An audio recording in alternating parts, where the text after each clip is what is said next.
말씀은 히브리서 8장 1절에서 13절의 말씀입니다. 신약성경 360쪽 근처에 있는 히브리서 8장 1절에서 13절의 말씀을 한 절씩 교독하도록 하겠습니다. 제가 먼저 1절의 말씀을 봉독합니다. 지금 우리가 하는 말의 요점은 이러한 대제사장이 우리에게 있다는 것이라. 그는 하늘에서 지극히 크신 이의 보좌 우편에 앉으셨으니 성소와 참 성막에서 섬기는 이시라. 이 장막은 주께서 세우신 것이요 사람이 세운 것이 아니니라. 대제사장마다 예물과 제사 드림을 위하여 세운 자니 그러므로 그도 무엇인가 드릴 것이 있어야 할지니라. 예수께서 만일 땅에 계셨더라면 제사장이 되지 아니하셨을 것이니 이는 율법을 따라 예물을 드리는 제사장이 있음이라. 그들이 섬기는 것은 하늘에 있는 것의 모형과 그림자라. 모세가 장막을 지으려 할 때에 지시하심을 얻음과 같으니 이르시되 삼가 모든 것을 산에서 내게 보이던 본을 따라 지으라 하셨느니라. 그러나 이제 그는 더 아름다운 직분을 얻으셨으니 그는 더 좋은 약속으로 세우신 더 좋은 언약의 중보자시라. 저 첫 언약이 무음하였더라면 둘째 것을 요구할 일이 없었으려니와. 그들의 잘못을 지적하여 말씀하시되 주께서 이르시되 볼지어다 날이 이르리니 내가 이스라엘 집과 유다 집과 더불어 새 언약을 맺으리라. 또 주께서 이르시기를 이 언약은 내가 그들의 열조의 손을 잡고 애굽 땅에서 인도하여 내던 날에 그들과 맺은 언약과 같지 아니하도다. 그들은 내 언약 안에 머물러 있지 아니하므로 내가 그들을 돌보지 아니하였노라. 또 주께서 이르시되 그날 후에 내가 이스라엘 집과 맺은 언약을 이것이니 내 법을 그들에게 생각에 두고 그들의 마음에 이것을 기록하리라. 나는 그들에게 하나님이 되고 그들은 내게 백성이 되리라. 또 각각 자기 나라 사람과 각각 자기 형제를 가르쳐 이르기를 주를 알라 하지 아니할 것은 그들이 작은 자로부터 큰 자까지 다 나를 알미라. 내가 그들의 불의를 긍휼히 여기고 그들의 죄를 다시 기억하지 아니하리라 하셨느니라. 함께 읽겠습니다. 새 언약이라 말씀하셨음에 첫 것은 낡아지게 하신 것이니 낡아지고 쇠하는 것은 없어져 가는 것이니라. 아멘. 아멘. 너무나 반갑습니다. 또 우리 저번 주에 우리 금요구역정 성령부를 이제 하반기로 이제 시작을 해서 이렇게 또 만나 뵙게 되니 너무나 반갑고 또 반가워서 이렇게 말을 뭐라고 해야 될지 모르겠네요. 우리 옆에 계신 분들 좌우 앞뒤로 함께 하시는 분들과 또 귀한 시간 내셔서 오셨잖아요. 사정과 형편 있으셨을 텐데 귀한 시간 내셔서 오셨으니까 우리 함께 예수님과 함께하는 시간 되기를 원합니다. 이렇게 좀 길지만 함께 인사하도록 하겠습니다. 인사하겠습니다. 예수님과 함께하는 시간 되기를 원합니다. 예수님과 함께 되는 시간 되기를 원합니다. 네, 오늘은 히브리서 말씀으로 말씀을 나눌 텐데요. 제목은 새롭게 세워진 더 좋은 언약이라는 제목입니다. 새롭게 세워진 더 좋은 언약. 새롭게 세워진 더 좋은 언약은 예수님인지인데요. 결론은 예수님입니다. 예수님인데 제가 동화를 하나 말씀드리려고 그래요. 어느 날 이제 메뚜기가 이렇게 놀다가 하루살이랑 딱 만났어요. 하루살이랑 만나가지고 하루살이랑 즐겁게 놀다가 이제 해가 질 때쯤이 된 겁니다. 그래서 메뚜기가 하루살이한테 그래요. 하루살이야, 내일 만나자. 딱 그랬어요. 그랬더니 하루살이가 내일이 뭐야? 딱 그러는 거예요. 그러니까 메뚜기가 해가 지고 나면 그 다음에 다시 해가 뜨고 그게 이제 하루가 지나는 거야. 그럼 우리가 내일 만날 수 있어. 그랬는데 하루살이가 이게 무슨 말이지? 그렇게 의아해하다가 이렇게 헤어졌어요. 근데 다음날 메뚜기가 막 하루살이를 엄청 찾으러 다녔는데 없는 거예요. 하루살이가. 그래가지고 속이 상해가지고 있다가 이제 요번에는 메뚜기가 개구리를 딱 만나서 이제 열심히 놀고 있었어요. 재밌게 신나게 이렇게 놀고 있었는데 개구리가 그러는 거예요. 헤어질 때 메뚜기야 우리 내년에 만나자 딱 그러는 거예요. 근데 메뚜기가 내년이 뭐야 딱 그런 거예요. 메뚜기는 한 해밖에 살 수 없는 곤충이거든요. 그랬더니 개구리가 가을이 오고 겨울이 오고 봄이 오면 이제 해가 바뀌어서 내년에 만날 수 있어 라고 한 거예요. 그렇게 설명을 해줬는데도 메뚜기가 알아듣지 못했어요. 그러니까 개구리가 그 다음에 또 다음 해가 돼가지고 메뚜기를 엄청 찾았는데도 못 찾는 거예요. 만날 수가 없었던 거예요. 하루살이는 내일을 알지 못하고 메뚜기는 내년을 알지 못했어요. 어떤 사람이 우리에게 천국에서 다시 만나요 라고 하면은 천국이 어디 있어요? 라고 하는 사람도 있겠죠. 그런데 우리 믿는 자들, 우리 믿는 예수 믿는 분들은 천국에서 다시 만나요 하면 우리가 다 알고 있잖아요. 우리는 천국에서 만날 거예요 라고 다 알고 있잖아요. 그래서 어떤 분들은 내일이 뭐야, 내년이 뭐야 라고 말하는 것처럼 천국이 뭐야 라고 하는 분들도 있어요. 죽으면 그만이지 뭐 그 다음에 뭐가 있어 라고 하는 분들이 계신데, 사람은 우리가 다 알고 있듯이 창세기에 보아서 알고 있잖아요. 우리가 다 알고 있듯이 하나님의 형상을 닮아 지음받은 존재잖아요.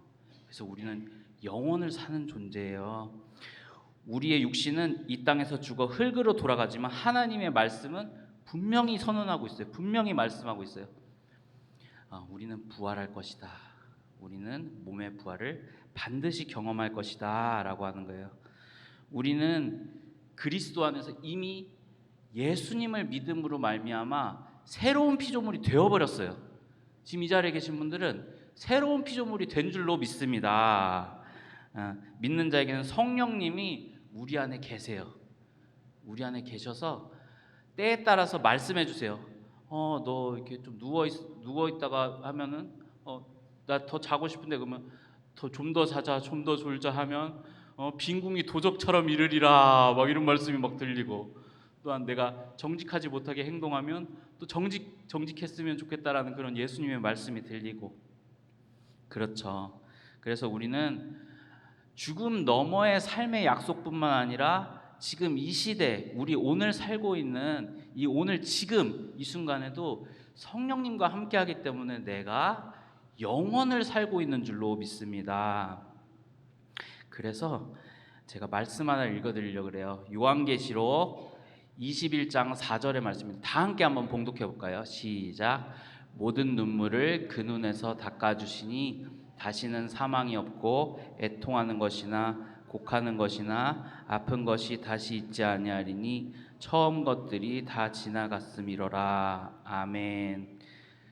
제가 말씀드렸듯이 우리는 이 새 하늘과 새 땅이 창조되는 이 마지막 순간에도 영원함을 경험하지만 우리가 이 순간에 지금에 집중하는 사람이 영원을 사는 거예요. 사람은 영원을 꿈꿉니다. 그런데 때로는 이런 생각이 들 때가 있어요. 힘들어 죽겠는데 내 사는 거 진짜 이거 끝나버리면 그만이지 무슨 영원이야, 막 이런 생각을 할 때가 있잖아요. 그런데 한번 생각해 보세요. 내 인생 가운데, 내 삶 가운데 가장 행복했던 순간이 있으셨을 거예요. 정말 기억만 하면 웃음이 지어지고 너무나 기뻐서 나누고 싶고, 막 내가 누굴 만나면 그 얘기를 계속해요. 나 그때 그렇게 좋았어 라고 자랑하고 싶고 하는 순간이 있었을 텐데, 그런 순간이 영원히 계속된다고 한번 생각해 보세요. 내게 가장 기뻤던 순간이 영원으로 계속된다. 이것만큼 행복하고 기쁜 선물이 또 있을까요? 이것만큼 가장 귀중한 순간이 있을까요? 그런데 반대로 내게 정말 고통스러운 순간, 잊고 싶은 순간이 평생 간다면 그거 뭘까요? 지옥이겠죠, 지옥. 그런데 예수님이 아까 말씀에서 말씀하시는 거예요. 내가 그곳은 사망과 고통이 없는 곳이야. 내 눈물을 닦아줄 거야. 그곳은 정말 새로운 곳이야. 너가 상상하는 그런 이상의 하나님을 만나는 곳이야 라고 하는 겁니다.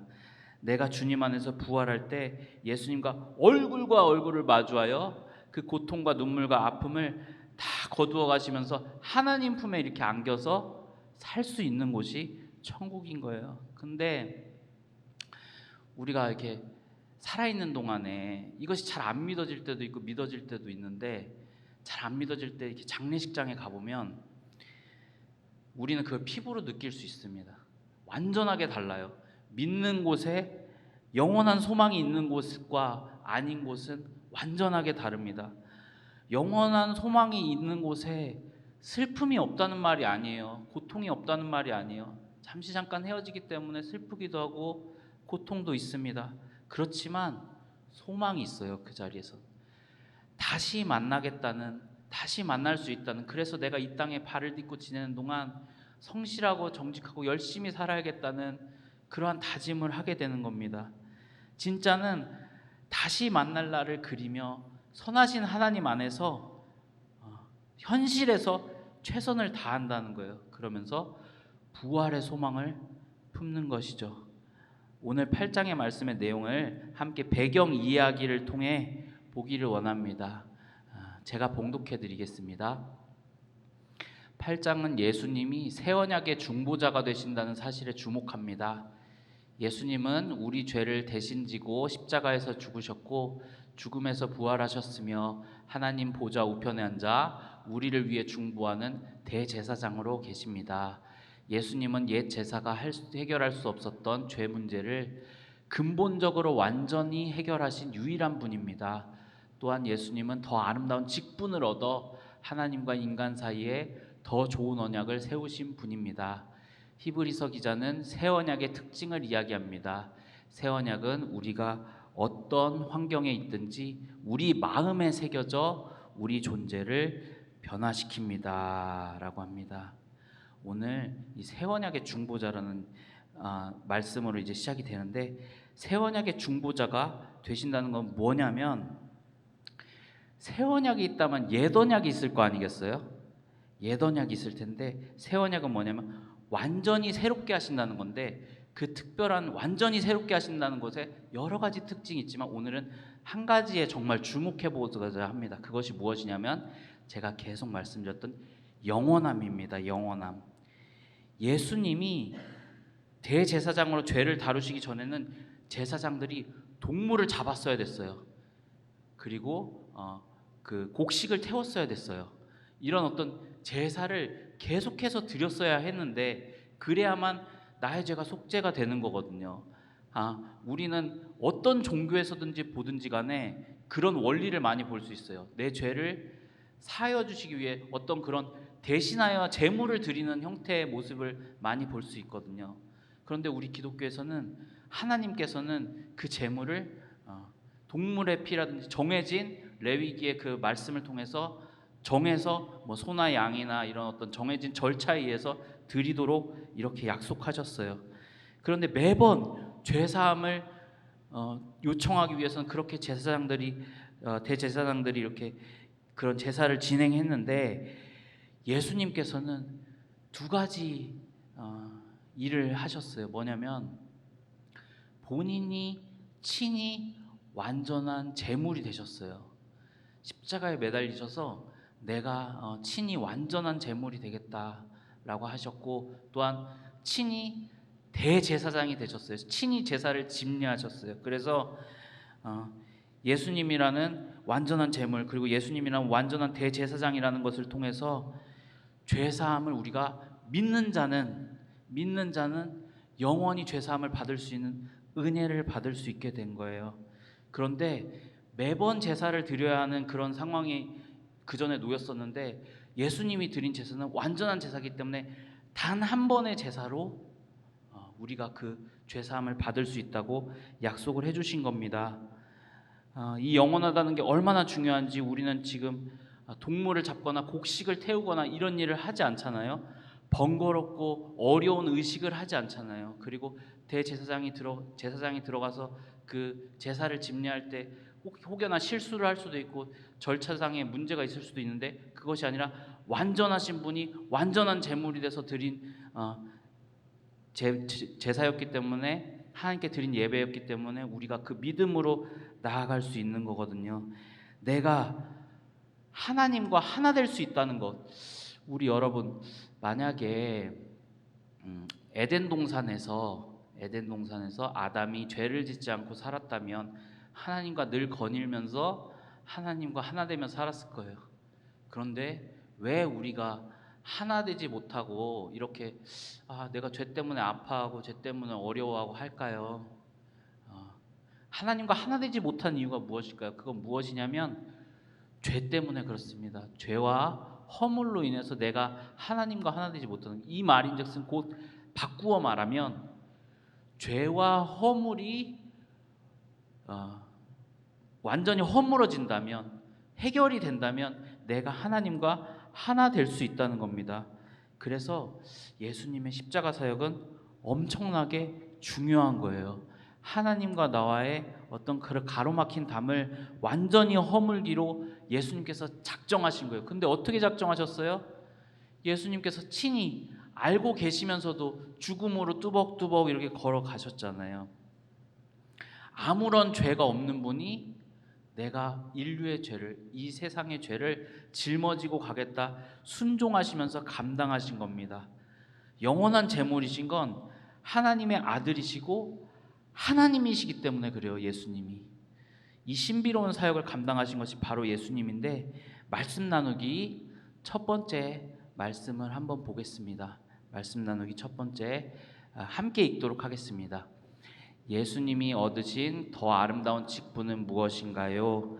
이 직분은 무엇으로 세워진 것인가요? 히브리서 8장 6절의 말씀을 제가 봉독해 드립니다. 그러나 이제는 그는 더 아름다운 직분을 얻으셨으니 그는 더 좋은 약속으로 세우신 더 좋은 언약의 중보자시라. 아멘.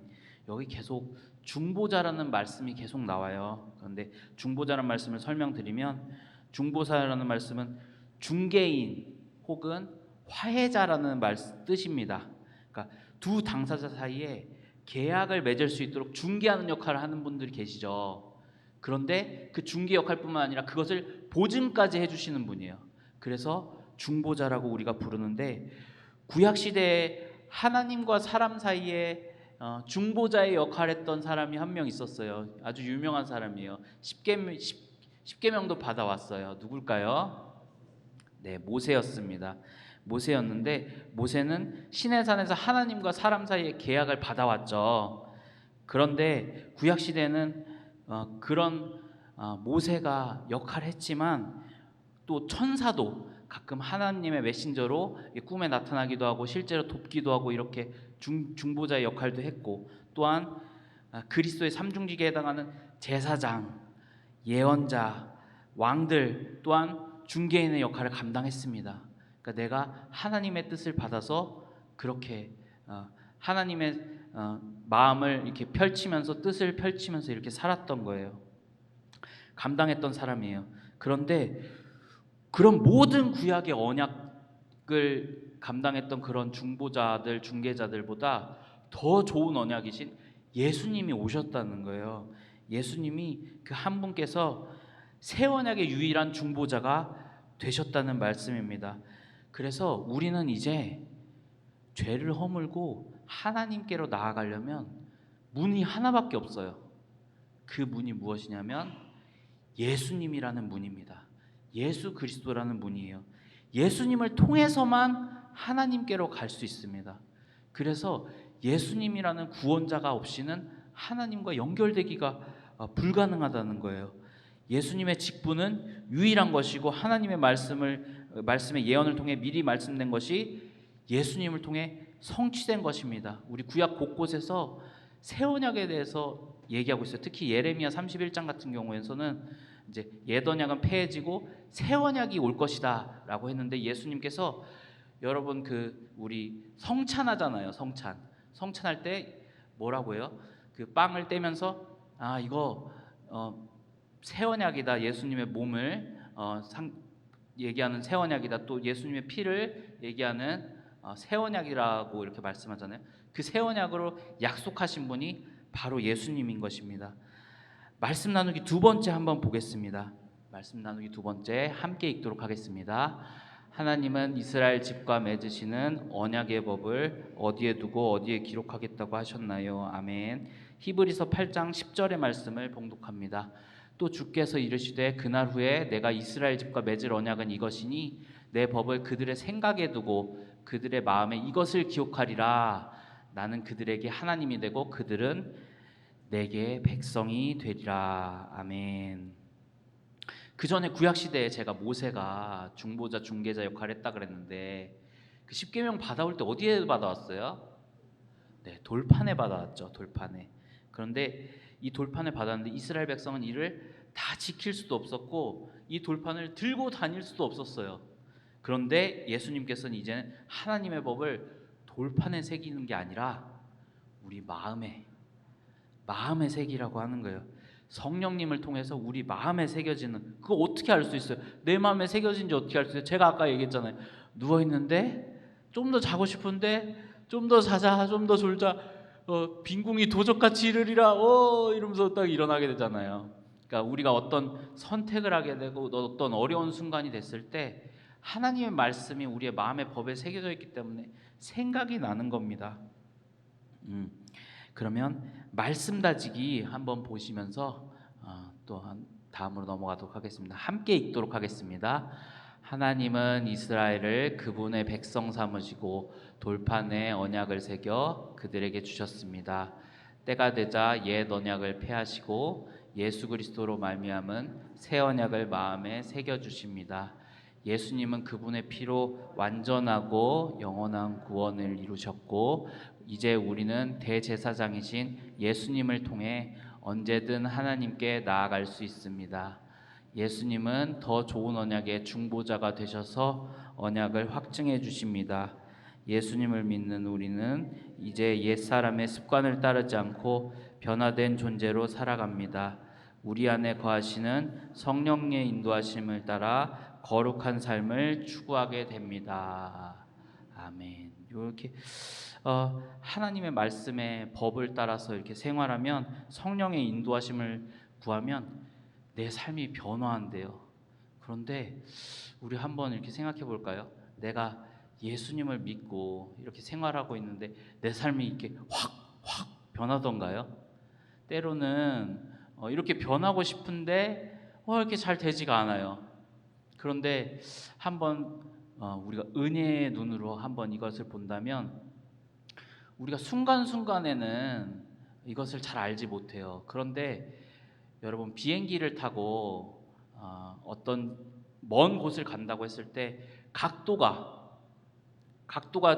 1도라도 만약에 어긋난다면 멀리 간다면 전혀 다른 곳으로 가겠죠.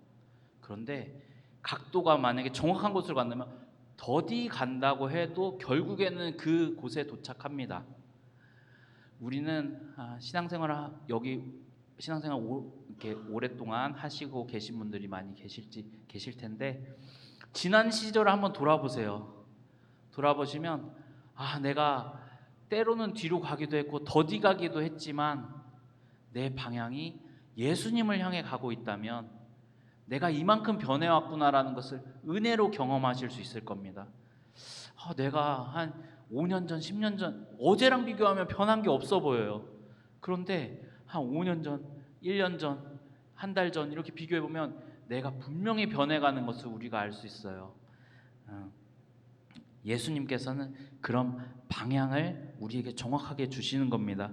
예수님이 친히 제물 되시고 친히 제물을 집례하는 대제사장이 되셨는데 그래서 예수님께서 말씀하시는 거예요. 너네 나를 믿기 전에 옛 습관을 따르지 마라. 구습을 따르지 마라. 그런데 우리는 안타까워요. 때론 좌절하고 안타까워요.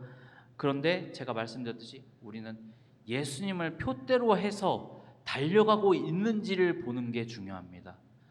내가 내 삶을 이거 오늘 또 내가 죄를 지었네. 다른 사람 마음을 아프게 했네. 내가 이런 실수를 했네. 그 전에 내가 이거 하지 않기로 했는데 왜 이걸 반복해서 할까? 또 우리 가족들과 이렇게 잘 지내기로 했는데 내가 또 똑같은 실수를 범했구나. 이런 것을 넘어서 내가 예수님을 표대로 해서 나아간다면 또한 예수님께서 그것으로 최후의 승리로 인도하실 줄로 믿습니다. 기도하며 나를 부인하고 하나님 말씀에 순종하며 나아가는 그런 의지함, 내가 하나님께 온전히 의지하겠다며 나아갈 때 하나님께서는 은혜 베풀어 주실 줄로 믿습니다. 우리 안에 거하시는 성령님의 인도하심을 따라 거룩한 삶을 추구하게 되는데, 추구한다는 말은 끝까지 추구하는 거예요.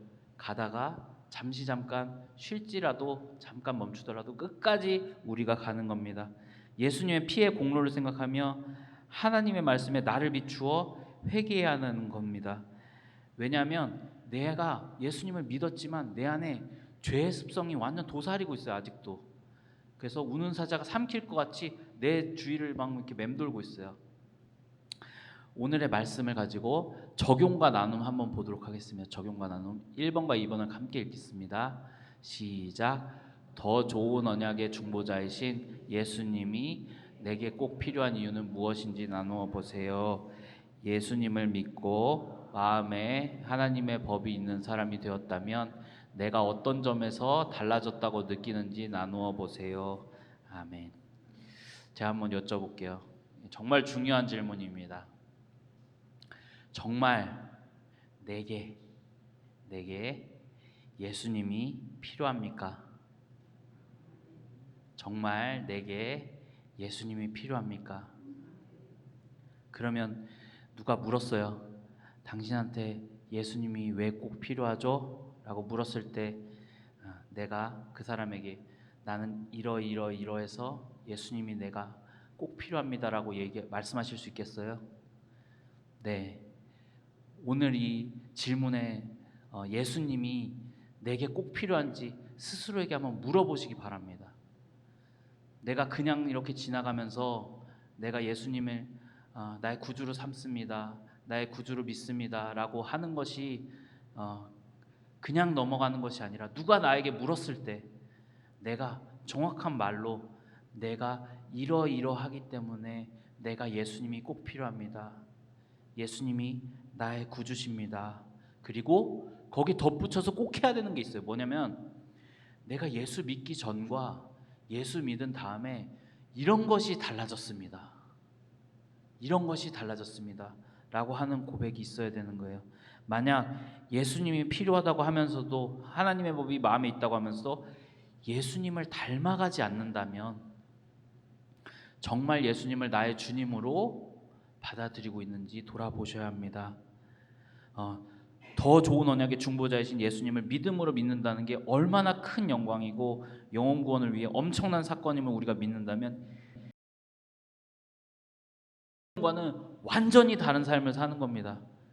그러면 어떻게 되냐면 세상의 가르침을 우습게 알게 됩니다. 우습게 알게 돼요. 세상의 가르침과 시류에 반대하여 하나님의 법을 얘기하는 거예요.